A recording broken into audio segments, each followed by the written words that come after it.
live stream on YouTube and we'll get started.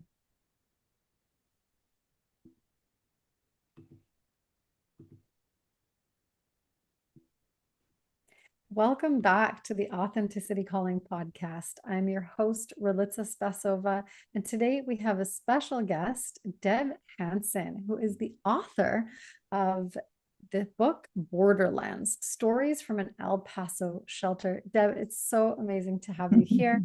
Thank you for joining us, and so excited to hear about the story, the impact, the essence, and something you shared earlier before we started chatting, really what's going on in the collective and how this story actually impacts so many people, not just those in the border. So thank you for being here with us. Welcome to the podcast. Well, thank you so much for the invitation. Yeah, so I a few months ago finished my 5th winter volunteering in a shelter for people seeking safety and protection at the US-Mexico border. So after, it's always changing, it's always a new experience, and some of the situations can be actually a little comical, but it's been medicine for me. You know, many people I run into say, oh, this is so wonderful. You do this work. And I say, I need this work, that this gives me a whole new portal into an experience of life that has not been mine or my community's. So in that way, it gives me a greater sense of what I would call solidarity with a larger human project that seems to be going on right now. That we're taking all these fragments of a world and getting to know one another anew is one approach. And the other approach is to say, I'm going to put up a wall because I don't recognize you as my sister or as my brother. So it's an interesting time to be alive. It's an interesting time to do this work at the border. It is an interesting time. What a calling. What a calling that is. I'm so curious how you ended up and kind of what was going on in your life when this opportunity came up, and how did you know that you had to be there? Wonderful question. Thank you. Yeah. Yeah, my life has been like a labyrinth. I have a lot of, I would always call it bordering envy of people who have known at a young age that I'm going to be a doctor, I'm going to be a teacher, I'm going to be a mother, a parent, and have put down deep roots in a community. And my path has been a little idiosyncratic, I guess you'd say, in that I get a message in a bottle periodically. And Isn't that the mystic, divine, feminine wisdom and guidance, one step at a time? I feel like there are just so many more of us who actually do this walk with God and Godspeed than we actually talk about, because I've heard this more often. And it's definitely a mirror and reflection for me personally. So I have to say, you're not alone, and it can feel very isolated and alone while we're on our path. So I love that you shared in that perspective. Yeah, and I'm curious to hear more. Well, it sometimes happens to me. I got a message in a bottle and it said, you need to go to the border. It didn't make any sense. These messages usually don't. And over a lifetime, I have learned that they feel a particular way. It's not something that comes from somewhere in me. It's something that comes from someplace else. It makes no sense. I don't understand it. But particularly, I think in the last 5 years or so, the whole trajectory is starting to make more sense. Just to give you an example, I thought I would be teaching French in higher ed. There was no work at the time. The computer field was growing by leaps and bounds. I'd never had a business class. I'd never had a computer class. They were looking for people with a teaching background, and I ended up working with IBM for 20 years, uh, and had some great experiences. And as synchronicity would have it, I got to work in Paris for a couple years, and was our European headquarters. I could work in a comfortable culture that I knew and understood. I didn't have the vocabulary in French, but I could socialize all weekend in French very comfortably. It always comes back full circle. That's so It funny. always comes back full circle. Yeah. And then I got into coaching, life and leadership coaching, and my work with people kept drifting to deeper spiritual levels. Mm-hmm. I felt I wanted to get more grounded and find more community. Mm-hmm. So I ended up going through a chaplaincy program and was ordained as an interfaith minister and interfaith chaplain, and served for several years in a trauma hospital in inner city Detroit, and absolutely loved it. I Oh, wish I could have gotten into that field earlier. yeah. So one thing leads to another. And then I got this call to go to the border. And I'm like, what? I speak French. Am mildly functional in Spanish, Yeah. but this was all new. Where did this come from? And a young friend of mine looked like he was going to be making his life at the border. I wasn't even sure where he lived. Mm-hmm.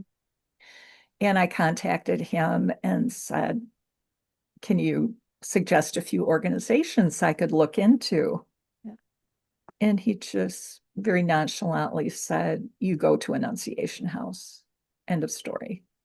So I looked at the website. It looked compelling. Yeah. The organization has been doing this work since 1978, so decades of experience Yeah. with changing conditions over time. And yeah, one thing has led to another. And in addition to just the humble, practical work of Mm-hmm. hospitality, Mm-hmm. getting people checked in, having a room that's clean, that's available for them, Mm-hmm. assigning them to a chore, like we're all assigned, the project doesn't work unless everybody's pitching in. Toothbrushes, diapers, whatever is needed, call their sponsor. Tell them where they are, that they're safe, find out, whether they want to travel by bus, whether they want to travel by air, those kinds of particulars. But there is, I'd call it a grace that settles on to these houses. We're a network of shelters, and each one has a particular specialty or two. But one of the things I've noticed is that you can't do this work alone. Mm. I've known people who, out of the goodness of their hearts, I really would like to sponsor an individual, sponsor a couple. Ooh, there are so many considerations. There are legal considerations, there are housing considerations, there's school considerations, there's mental health considerations, because many of the people are traumatized based on what they've gone through and why they've left. So I love working in what I would call a community of care. Mm. Yeah. It's so necessary. I think just for every individual that's born in a first world country, let alone going through what these people are going through. And so I'm just I have so many questions. And maybe we should actually start with an excerpt, something from the book. I know you wanted to share a little bit about, kind of a Thank day in the you. life of. Um, Yeah. Well, there was a question I the had before we dive into that, though. It was, you said message in sure. a bottle. I Hmm. think for the listeners, what does that look like for you? Because it's obviously not a literal message in the bottle. That could have been. I mean, maybe. But I think a lot of us that are intuitively guided and led into these kind of spiritual spaces, I call them synchronicities. I know you mentioned the term as well, but kind of those, what we may call happy coincidences, things start to show themselves and they're aligned. You look something up and there's an angel number 222 or 444, like the time and the clock. And those are kind of my synchronicities that remind me often that I'm on the right track. But what does your message in a bottle tangibly, physically, practically look like and feel like or sound like? For those people who are just starting to wake up to their intuition and their inner guidance, because a lot of what I do with people is actually getting people. And I think now more than ever is such an important time to be in tune with our intuition and to be really deeply connected to ourselves and that Christ consciousness or that connection with God, if you call it that, or some people call it, like my dad, who was born and raised in communist Bulgaria, calls it, Mother Nature, whatever you want to call it, the connection with the divine within that is that higher order calling or purpose.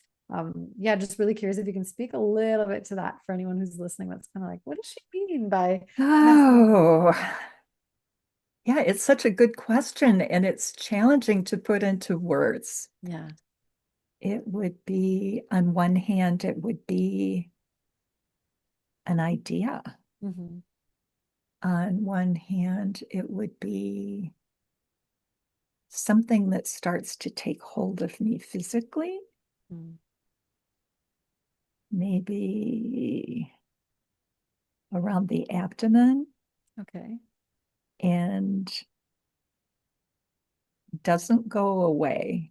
It's very persistent. Mm-hmm. I know that earlier in life, I would make arguments, I would make up stories Against it or for it? against Yeah. it. This doesn't make sense. It has Yeah. to make sense. It has to fit in with how I construct my world right now. Yes. And, it was like with going into this chaplaincy program. I'm like, what? And I looked at the website. Somebody had recommended this small, relatively new school. And I just was blown away. I'm like, this would be the program I would have designed for myself. There was a lot of emphasis on the arts, the interfaith aspect, all the wisdom traditions of the world. It kind of on a plate, on a table, a buffet table in front of us. But I sat on that for a year and it just would not go away. Um, I finally got to the point where it's like I wasn't making much money at the time.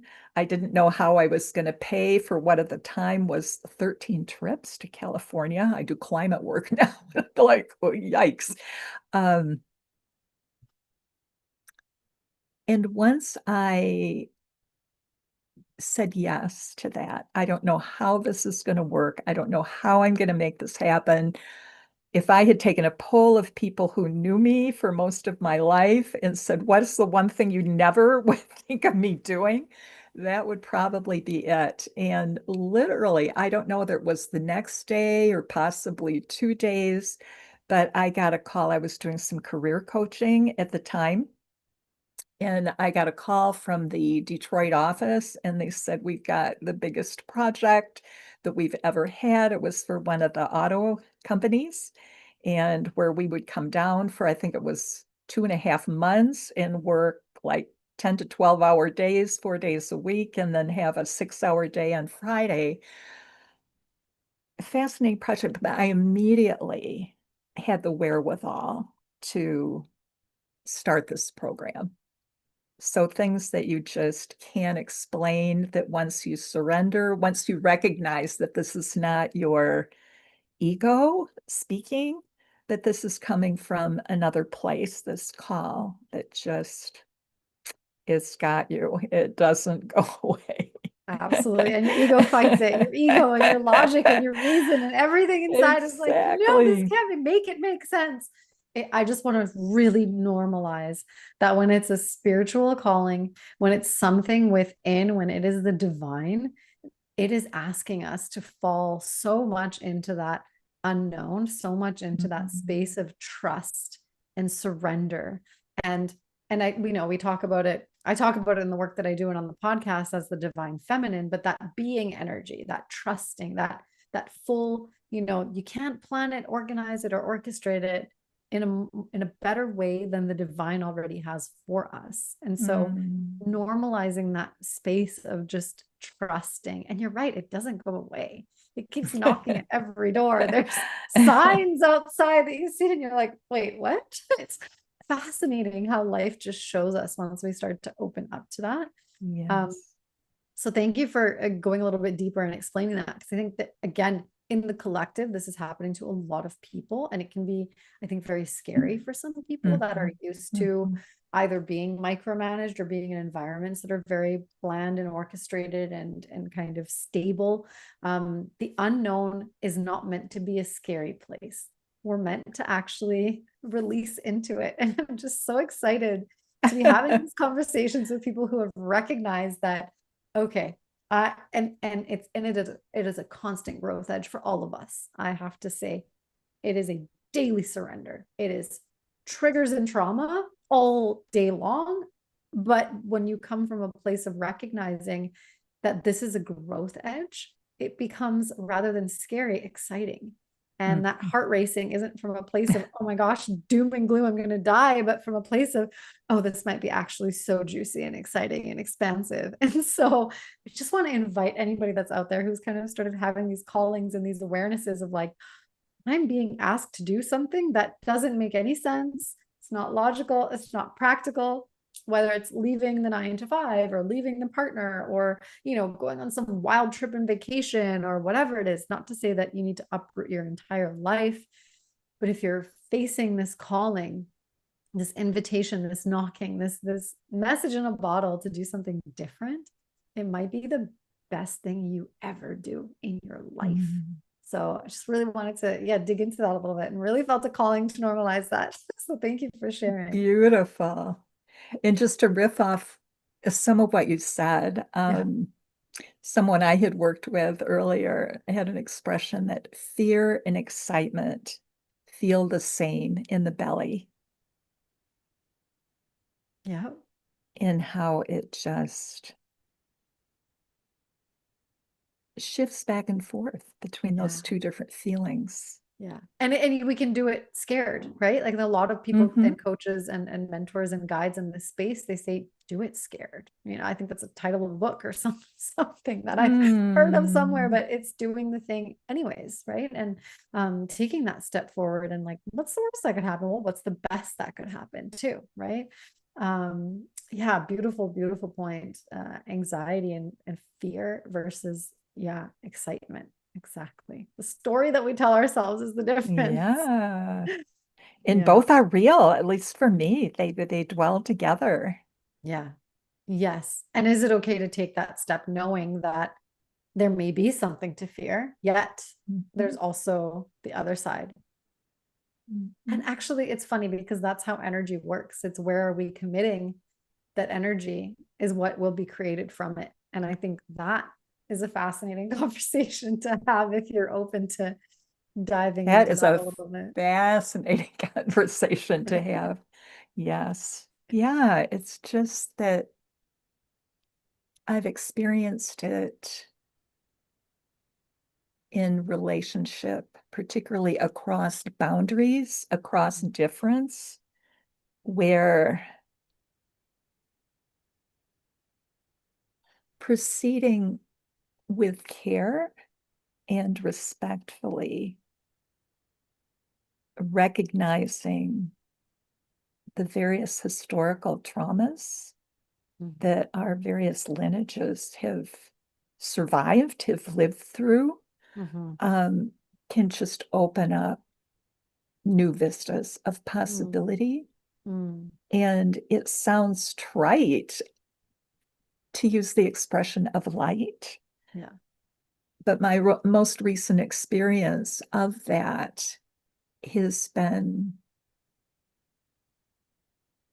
a state of surrender, I think, for both of us, in that there is a light that comes, a light of grace, that just opens up new healing possibilities. In this particular case, where it involved 3 individuals in an organization, each from a different path, me being European American, the person who I was with, Jewish from Israel, but now living in the United States, and a third person in a war zone.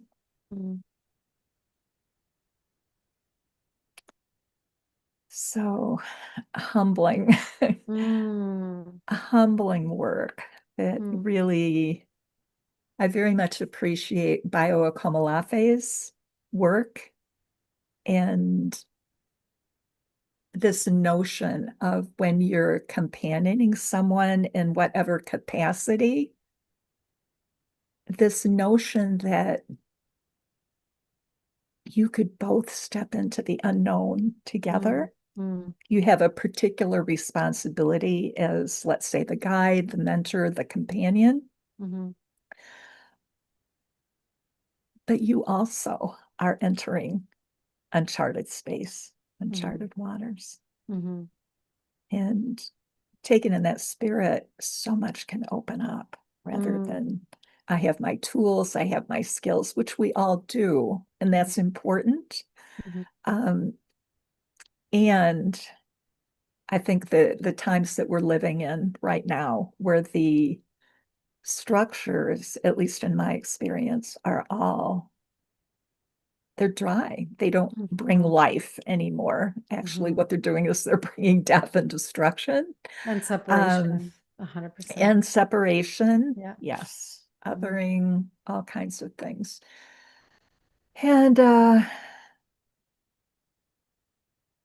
And where's the midwife for this birthing process, this collective birthing process that we're going through? Where is the midwife? And, we have to be the midwife. We are it. Maybe to each other. Yeah. Absolutely. Yeah. Absolutely. And from a place of that, again, trust and unconditional, I don't even want to call it love, because it's so much, as you said, surrender. Surrender is the word of that unknown, but and trust maybe isn't even the right term for it, but just that open-hearted connection, because I think what I'm recognizing more and more is the place that my judgments come from, the place that wants to keep me safe, that ego that wants to restore, whether it's justice or whether it's safety or whether it's humility or whatever it is that is calling, the attention and the mind to focus on. Surrender is actually removing all of those identities, all of the veils and all of the differences, and actually feeling into our spirit soul and that level of unconditionality of that wisdom and guidance, and just having a free-flowing conversation even. And that's what the Authenticity Calling podcast is all about. It's like, let's see what comes through us in this space, because it could be anything. We could be talking about anything and everything.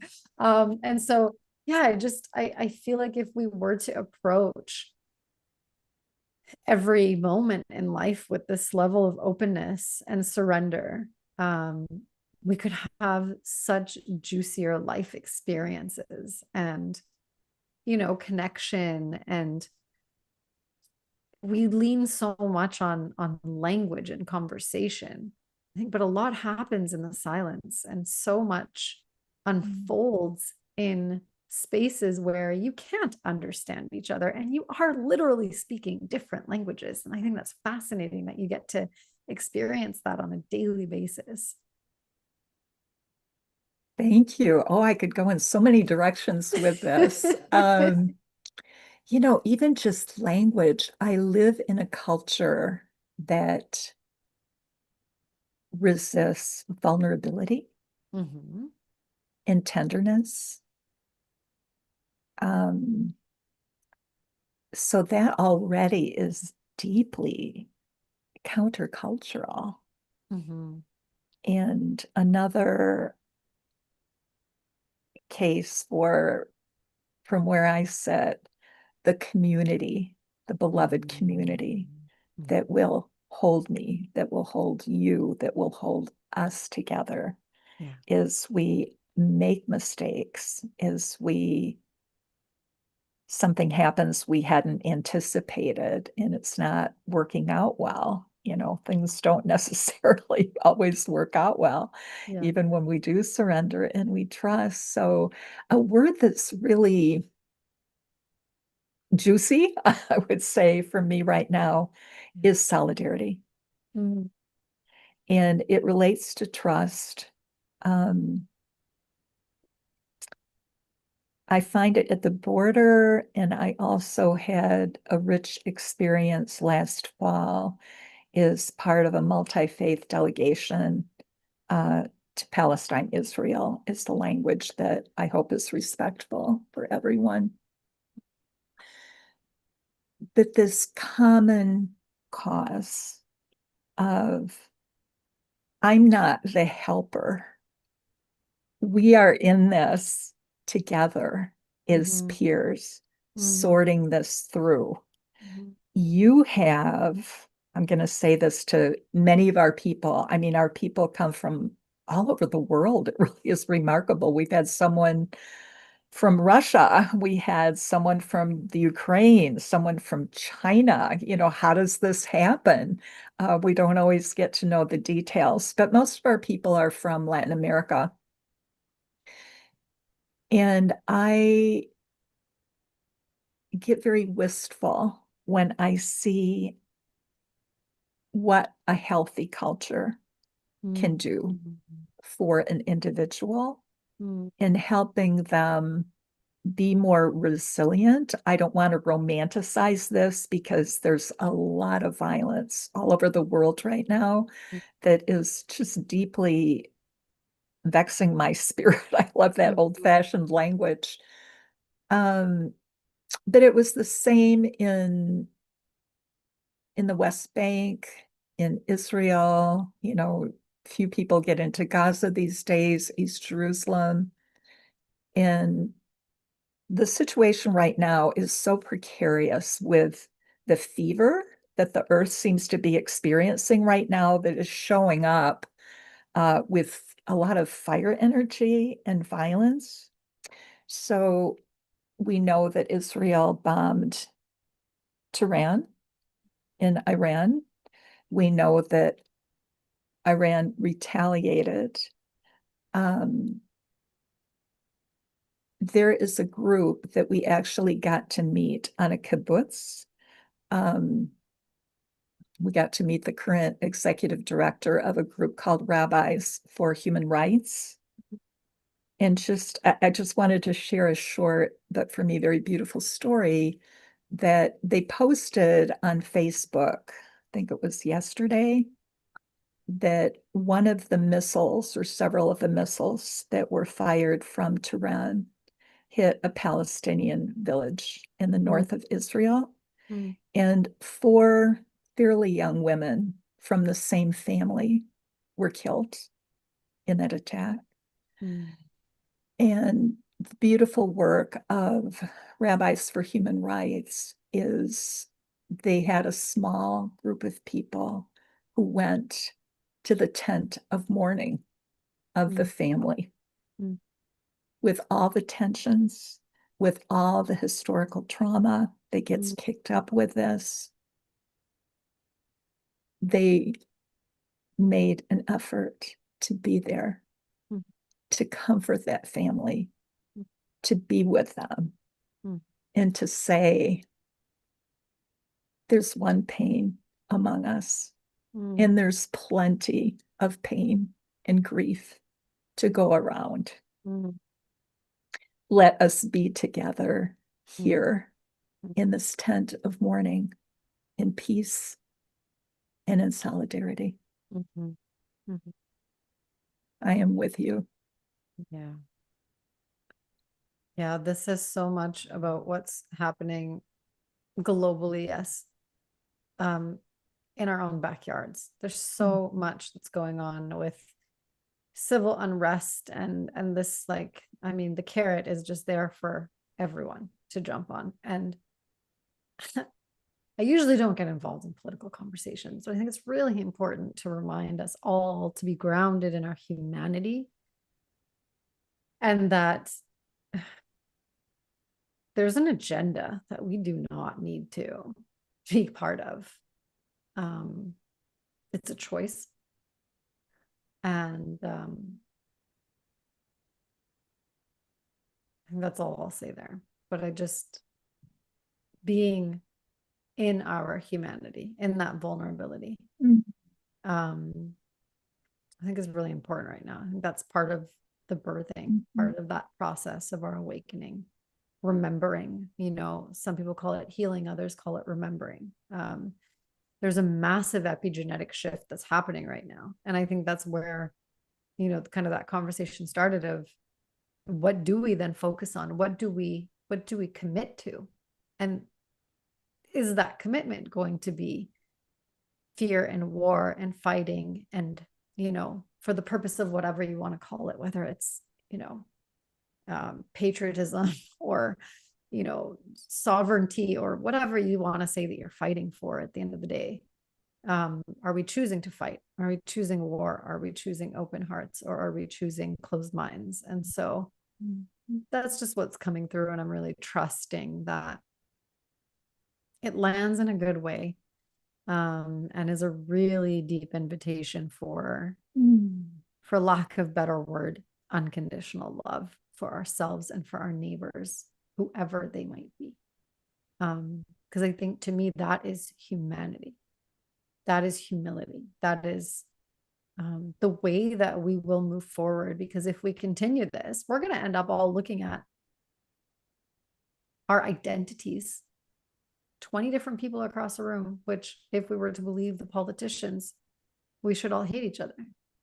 I've sat at tables with Turkish people. I come from communist Bulgaria. Everything in my body should hate those people. We were ruled by the Ottoman Empire. They came in and stole our babies and trained them against their own families and sent them in to kill their own kind. Everything in me should be rejecting connecting on any level with somebody who is Turkish, but that doesn't happen in my body. And those people across the table have so much humility and compassion for what has happened in history. And they too come to the table with open hearts. And although there's no blatant, apology or that conversation, the vulnerability is there. And it's so raw to feel love over everything else that could be there. And acceptance and that human compassion and humility, that grace that you talked about. Yeah. Thank you for holding space for that. Oh, thank you. That is just, for me, that is the work. We were intended to be 28 people on this delegation, not including the staff of the organization that was hosting us.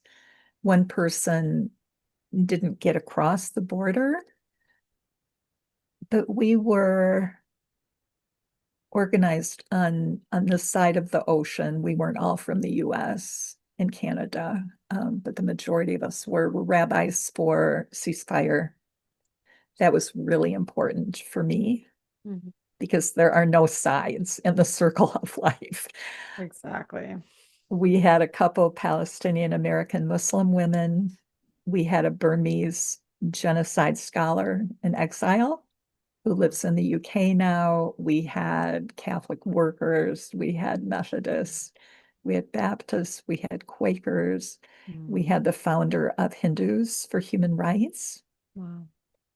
And I've been involved with a number of community-based interfaith groups, and they're great because we don't know each other. We're afraid to make a mistake. We want to be respectful. Sometimes we're a little nervous and afraid. So often the conversations tend to avoid the really challenging work because maybe we're not ready for that. But I was so proud of our group. Our schedule changed daily because the violence was escalating Mm. with so many divergent perspectives and life experiences and hurts and histories. Um, we didn't have time for reflection together as we had hoped to have. We spent a lot of time on the bus.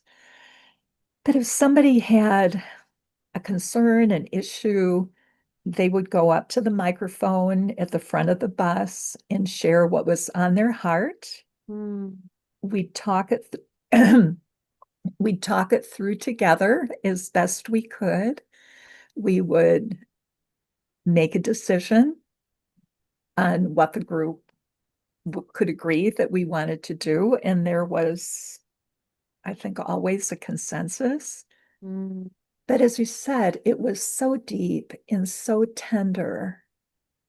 And I was just so proud of us. Mm. Nothing is ever perfect, but this is the courage that Mm. it takes to know that we're going to make mistakes. We Mhm. are going to get hurt. We Mm. are going to hurt others despite Mhm. our best intentions. Mhm. But this is how we heal. This is how we quilt these trauma fragmented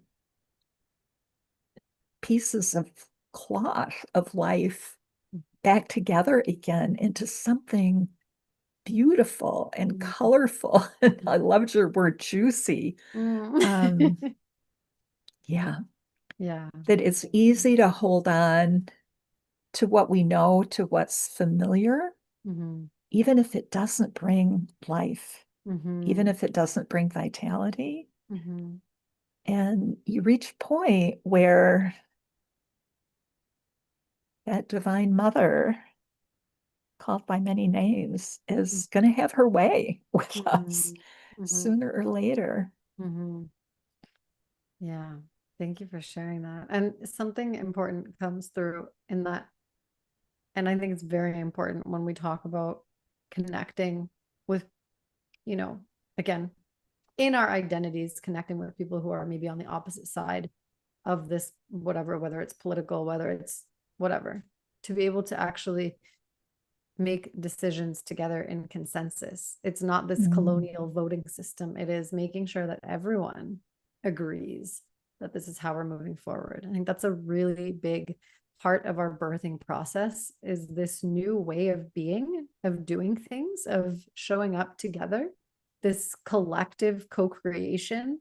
We are all being invited. Not we must, not we have to. No, it's not even a choice like that. It is simply the only way that order can be established Mm. is through consensus. And Mhm. what does that mean? Do I necessarily fully agree with every step of the of what you're proposing? Maybe not, but I'm not going to get in the way of it moving forward. That's called a stand aside in governance. We do this Mhm. now in the healthcare system in BC. We're moving from voting into consensus decision making, you know, from having a chair to having a convener. And it's so important because it brings the quiet voices. It really allows space and time for those, you know, there's the fast paced people who are relational, who are usually in that space of leadership, but now it allows that slowing down for those moderately paced people who need some more Mhm. time to think before they speak, who really want to get the evidence and you know need to dig into things a little more and before they even can form an opinion, right? And if we're talking about consensus decision making, we really need to be able to show up for all types of people, all types of learners, all types of communicators, and really just to be mindful that just because we function one specific way. Um, it was a disc profile that we did yesterday as a team. I'm an I, probably not surprisingly to most people. I'm fast paced and I'm people oriented and I'm all about connection and relationships. And it's go, go, go. But we can seem very chaotic to a lot of people, especially the challengers who really like to take their time, who like to do their research, who like to dig in, who are more individualistic and, you know, maybe look like introverts. But and all of them matter, right? Every perspective matters when you talk about consensus decision making. You know, as a family, there's no authoritarian. It's like, yes, there can be a leader, and that leader would be best fit to actually bring everyone in consensus for harmony to happen. And it's not about balance. We think, you know, I think those old terminology would be balance. The new terminology is harmony. And so, you know, equity versus equality, right? Like it's not about being equal, but let's talk about equity. Maybe that means we give the quiet person the mic 80% of the time, because guess what? We haven't heard from them 80% of the times before. And so it's just that shift from that sort of, you know, leadership driven decision making for the loudest voice in the room versus really being able to slow down and hold space and be quiet and to witness what's not being said and to allow that to actually land in our bones.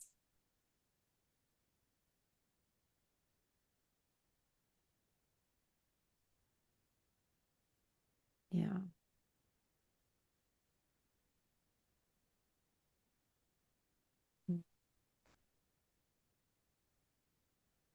Yeah, it's just another aspect of all of the wonderful things that you just said. Um, Part of my border crossing has been with groups that have been historically in the country I live in undervalued. Mm-hmm. You know, I worked in a hospital in Detroit, 97, probably even more percent African American. Mm-hmm. It's such intimate moments in people's lives around death and dying, illness, tough choices. I wasn't sure how that would be for me, and I wasn't sure how I would be accepted. Mm-hmm. And I learned so much. But the dominant culture is called the dominant culture for a reason, Mm-hmm. that I had to be coached, mentored, taught about the tendency of just doing what for me was normal, to be able to share my voice when I felt like it, Mm-hmm. because that culturally was permitted. I, in Northern Michigan, now have friendships with Indigenous people. Um, I made some missteps early on that caused pain on both sides, Mm-hmm. not realizing what I was doing, and how deep the woundedness was from the history on this land. Being at the border, I work with people from Latin America, but from Africa, from Haiti, from many different places. And they have been my teachers. Now to be drawn into what is euphemistically called a conflict zone. In all of this, I have a friend in Detroit who introduced me to the term Disneyfication, like Disneyland. Mm-hmm. That is a person of privilege from the dominant culture. I can travel the world in a safe set of curated experiences, protected from the more raw experiences of people who might be just a few streets or blocks away from me. So that is what I call my medicine, Mm-hmm. of just in a sense, we're all wounded in some way Mm. and vulnerable Mhm. and tender. Mhm. So to take that mindfully and carefully to start to rebuild trust and respect in the solidarity of saying, you may have hurt me, but I'm staying in the room. Mm. I'm not going away. Mm. I am here to listen to you share what you feel that I need to hear. And, that requires a level of spiritual and emotional maturity, Mm. because it's really easy at times when the air begins to crackle or intensify to spin out into old patterns and old hurts. And it is so wildly exciting Mm. to repair those connections. And I just feel the ancestors at times eavesdropping on our conversations Mm. and smiling and Mm. chuckling, Mm. saying, yes. Mm. This is good. Beautiful. Yeah. This is good. Thank you for sharing that. Yeah, we come across that a lot in the work that we do as well.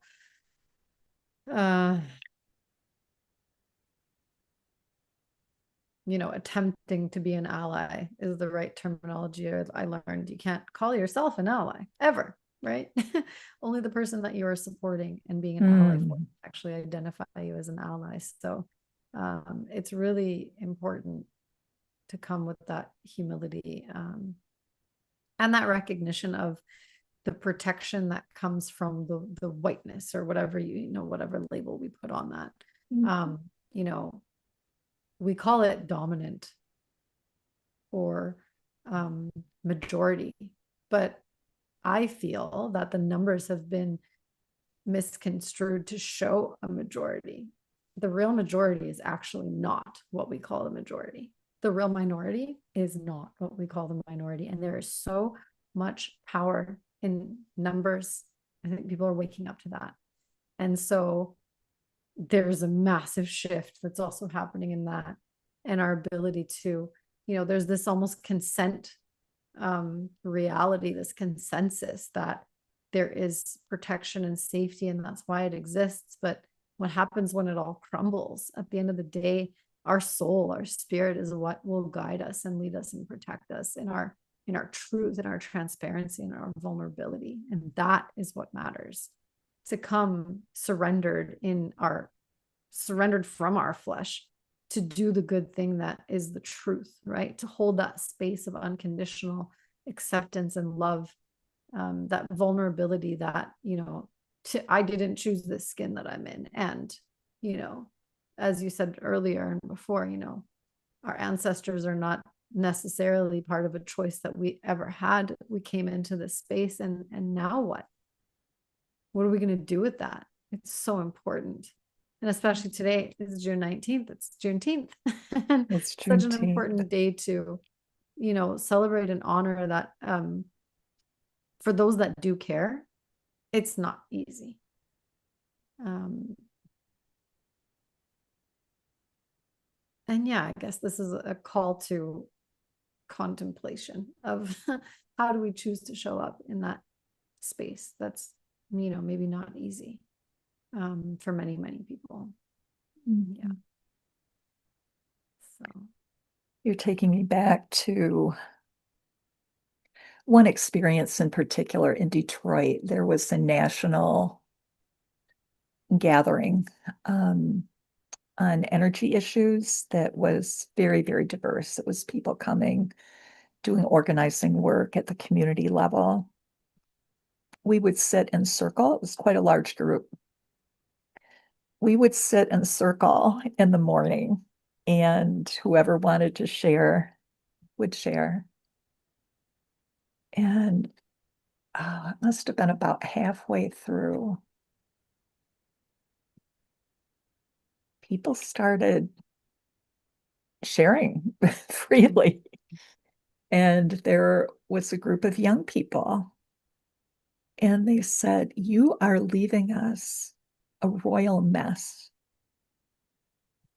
And you're not even listening to us.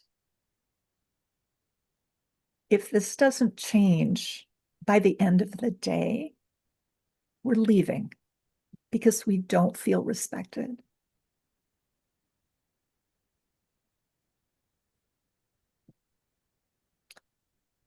The Indigenous women had something else that they wanted to share. They said, "We have thousands of years of lived experience caring for this land and being cared for by this land. We do not feel like we have been given our knowledge, our experience has just not been honored here at all." So at noon, we know it's not on the agenda, but we wanted to let you know we're going to the river to pray. Everyone's invited. We know it's not on the agenda, but this is what is happening. And I think all or almost all of us showed up on the river to pray with them. And it was so intense and so important to have those conversations. I know there was one day, by the end of the day, I thought the top of my head was going to come off. The intensity was so great. I skipped the evening program. But every day when I left that space, I just felt, talk about authenticity calling. Yeah. That was authenticity calling. And we all had to listen to some things that were hard for us to hear. But there were echoes of hurt reverberating throughout space and time. That this is the healing that wants to happen. Yeah. That life cares for life. Mm-hmm. And living in these little nation states Yeah. that are made up by powerful, usually European men,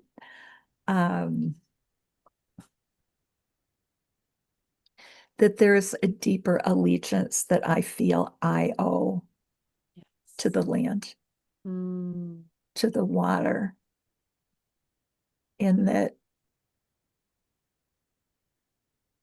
there is a sense of urgency, of imperative to reground ourselves back to the land that we depend on every day for life itself. And to kneel down in the ashes of what is dying and trusting that new life will come. Thank you. Yeah, what comes through right away is, I think so often we move to solutions, especially in our sort of first world thinking. The power of vulnerability and authenticity without vulnerability is nothing. And, it's been a deep work for the last 5-6 years since I started, since I left medicine and came into the spiritual space of opening up that, I used to call myself an emotional ninja, that avoidance of all the things that are scary and vulnerable and emotional and moving. And that is actually the greatest gift that we can offer anyone when we attempt to be an ally is to Mm. actually hold that pain together Mm. so that, those who are suffering don't have to suffer alone. And, I think that's also part of the calling right now to create Up to Health. Up to Health is a movement, it's a cultural revolution in healthcare for physicians and providers and healthcare workers and people who are actually in the space. It's not, the healing doesn't come from the medications. That's, numbing the symptoms for the most part. Not to say that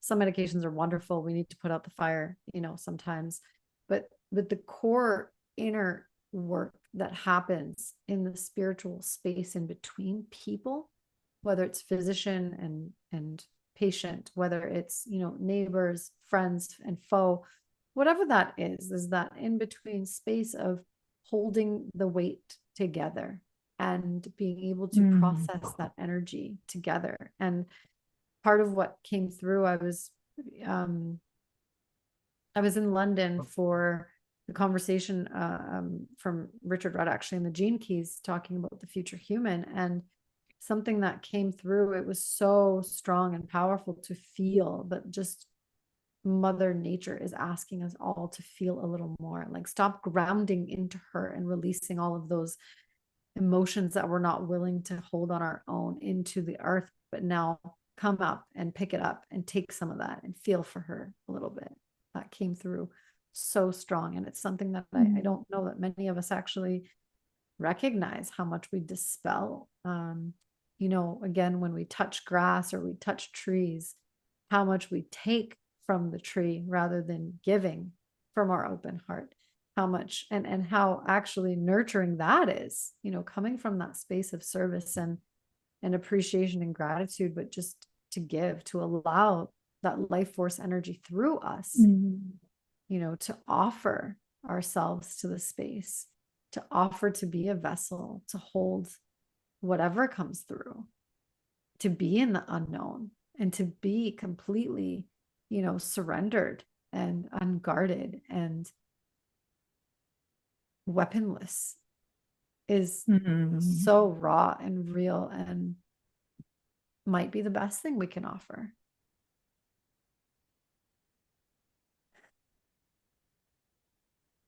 I'll take that over a bomb Absolutely. any day. I think we all would and should. Wow. Oh gosh. Yeah. Yeah. I would love to hold some space in here, if you feel called to share um, part of the book. I think it would be amazing for the audience to really receive your words in your words, Mm. in Thank your you. voice. Yeah. Just looking for the book is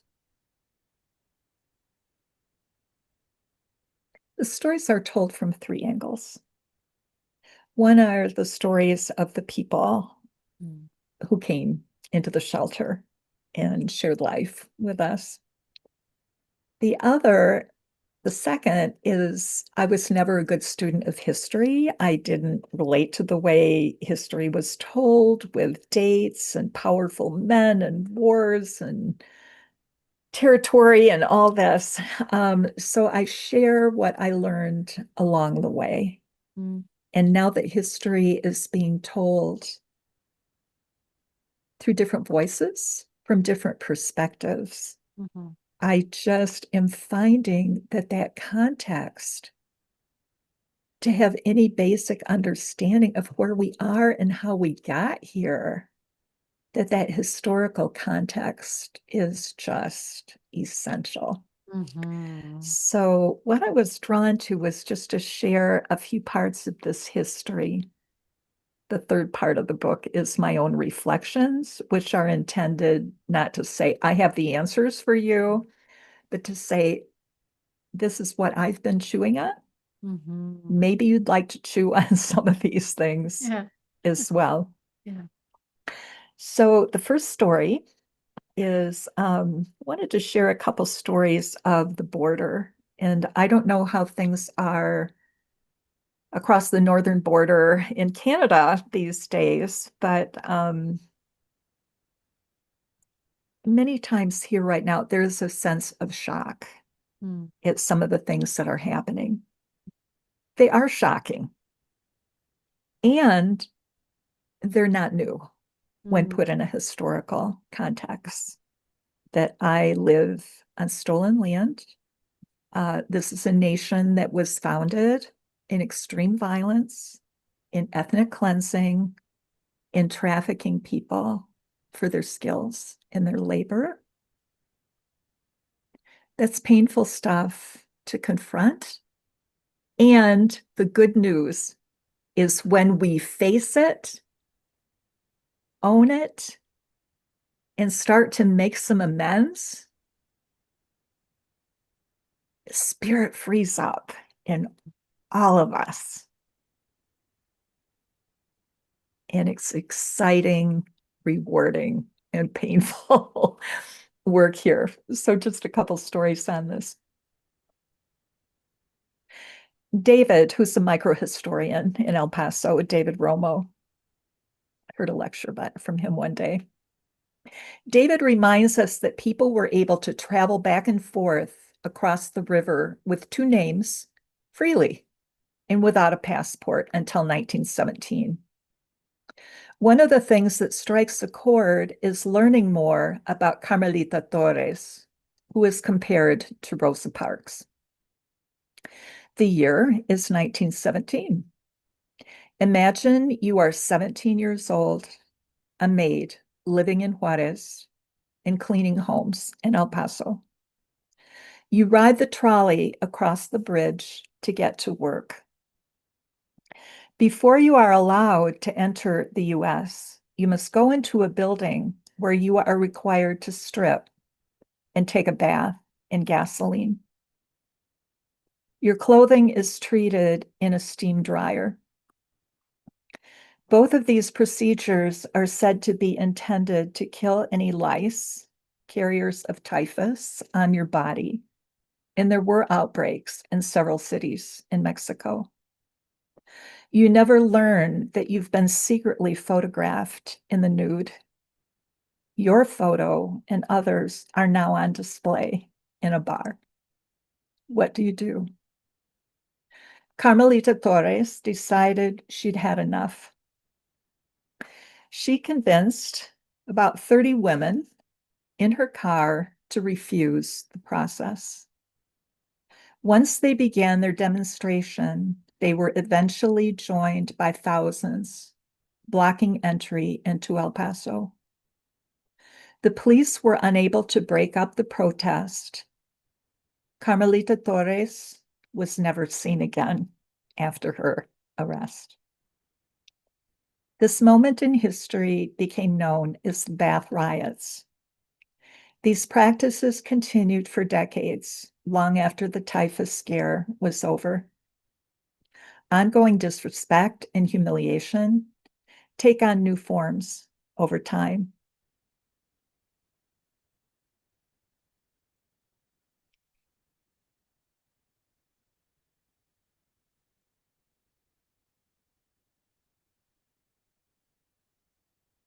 Thank you for holding that the way you are. Just one more if I could. Yeah, thank you for sharing that.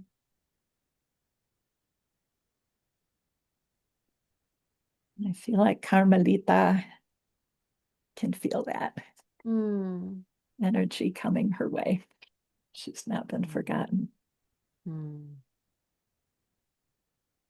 So this was during my first winter there. Again, people are rightly horrified that people are being snatched off the streets, in courtrooms, trying to do the things that they were asked to do. People in unmarked cars, people who are masked, who are not identifying themselves. But again, the historical perspective for me was very instructive. We volunteers watch a documentary called Harvest of Empire, the untold stories of Latinos in America. We watch it together in the evening in our little hangout room. U.S. involvement in places like Cuba, El Salvador, Guatemala, Mexico, Puerto Rico, and more is the focus of the film. It's sobering. I was not taught these things in school, but it doesn't end there. About 1 million people of Mexican ethnicity were loaded onto trains to Mexico during the Depression when work was scarce. Deportations. It's estimated that 60% of the 1 million people loaded on the trains were US citizens.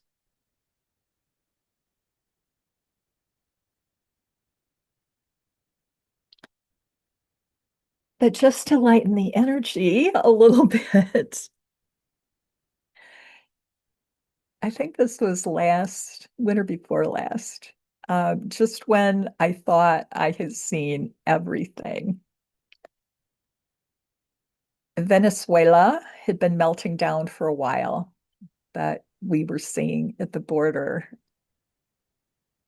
a remarkable flow of people, and we were only receiving the minority. The majority were staying somewhere in Latin America or the Caribbean. They came across to Aruba. They came across the ocean. Yeah. Okay. So Yeah. interesting. Mm. Yeah, I'm thinking back on my people as well. Anyway, I wasn't living in the shelter after my third year. Working 6 days a week at this point in life was just a lot. But I had heard that we had had a family from Venezuela who had brought their dog. And of course, our house coordinator said, we can't accept pets in the house. And the dad said, no problem. I will sleep outside with the dog. So our AM shift starts at 6 a.m. So I walk over just as it's starting to get a little light in the sky. I get the key. I do the security check of the building outside. And as I'm walking around to the narrow part of the building, I see somebody sleeping under a blanket. And I look closer, and there is a paw sticking out of the blanket. And later, I got to meet Coqueta, who was a pit bull puppy. Absolutely beautiful. And it's like, I could not leave this family member behind. How she got here, how she got across the border, I have absolutely no idea. But there are just moments like that that are surprising that put a smile on my face. The humanity. The Humanity. They humanity, call it yes. humility. Yeah. Yeah, Yeah. yeah. Man's best friend. Yeah, you know, it's fascinating what some people will do for, again, we dismiss them as just animals. But we don't do for each other. And so thank you for sharing, you know, these stories and these voices.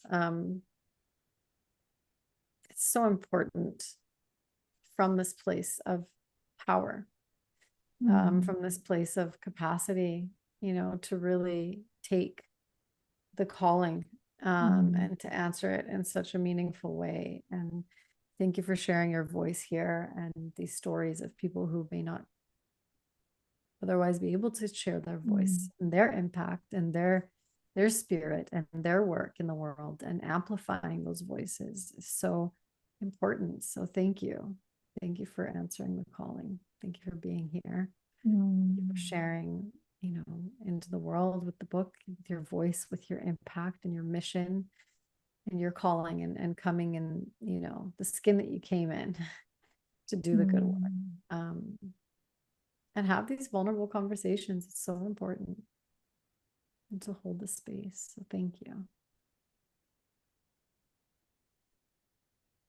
Yeah, I feel well received and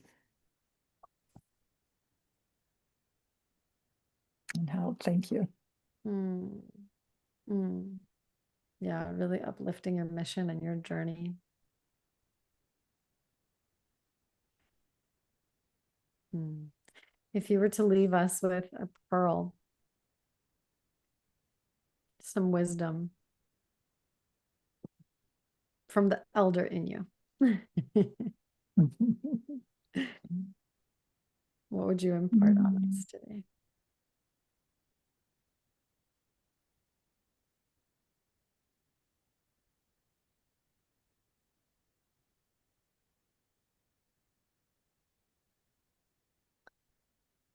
Oh, so much comes up. Mm. It's a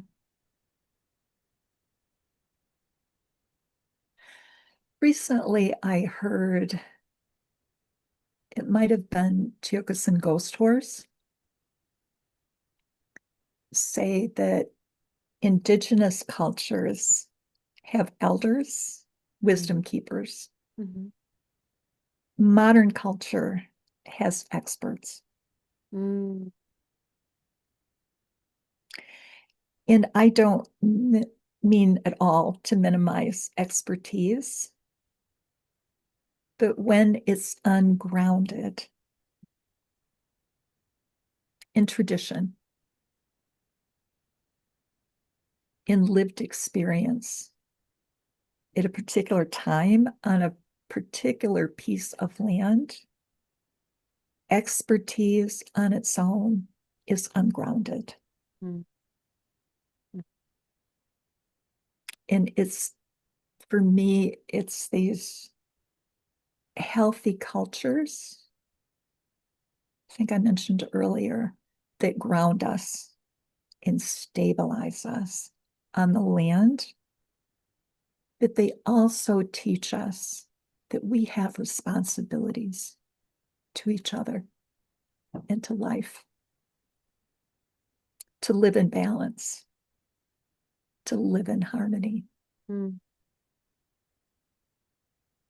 so that the entire circle may be well. Thank you. Mm.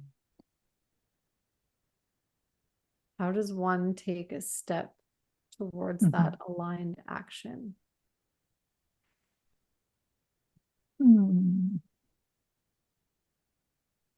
I have been playing with a growing understanding of the word emergent Mm. or emergence.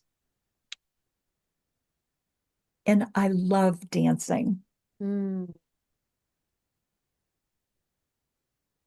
When I was a hospital chaplain, again at the border, you never know what's going to happen during the Mm. day. It's very unpredictable.